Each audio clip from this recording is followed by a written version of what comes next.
आपण पाहत आहात बागलाण वृत्तांत, खबरबात महाराष्ट्राची। माणिकपुंज धरण पूर्ण क्षमतेने भरले, नागरिकात समाधानाचे वातावरण। नांदगाव तालुक्यातील 500 दशलक्ष घनफूट क्षमतेचे माणिकपुंज धरण यंदाच्या पावसाळ्यात पूर्ण क्षमतेने भरून वाहू लागले। त्यामुळे धरणाचे पाटबंधारे क्षेत्रातील शेतकऱ्यांमध्ये आनंदाचे वातावरण आहे। नांदगाव तालुक्यामध्ये मागील 2 दिवसांमध्ये झालेल्या पावसाची 102 मिलीमीटर एवढी नोंद झाली आहे। गेल्या काही दिवसांपासून झालेल्या संततधार पावसामुळे माणिकपुंज धरण जलाशय जलमय झाला असून आगामी खरीप हंगामातील पिकांना याचा मोठा दिलासा मिळणार आहे। धरणाच्या पाण्यामुळे पाटबंधारे क्षेत्रातील शेतजमिनींना सिंचनाची सोय उपलब्ध होणार असून यंदा शेतकऱ्यांचे उत्पादन वाढण्याची अपेक्षा व्यक्त केली जात आहे।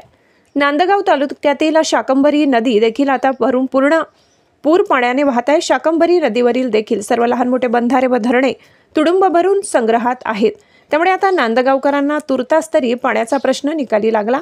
तर वैजापूर तालुक्यात उगम पावलेली मन्याड नदी गेल्या 2 दिवसाच्या जोरदार पावसाने दुथडी भरून वाहत असून मनात नदीवरील नांदगाव तालुक्यातील माणिकपुंज धरण पूर्ण क्षमतेने भरून ओसंडून वाहत आहे।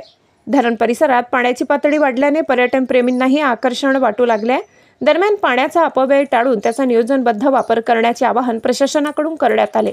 नांदगाव तालुक्यातील वाहणाऱ्या पांजण, मन्याड आणि शाकंभरी या 3 नद्यांपैकी शाकंभरी नदी आणि मन्याड नदी पूर्ण क्षमतेने वाहत आहे। गिरणा धरण देखील 60% होऊन अधिक पाणी क्षमतेने भरलाय।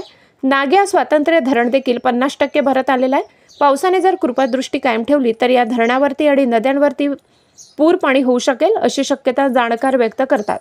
बागलाण वृत्तांतासाठी विभागीय संपादक मारुती जगधणे।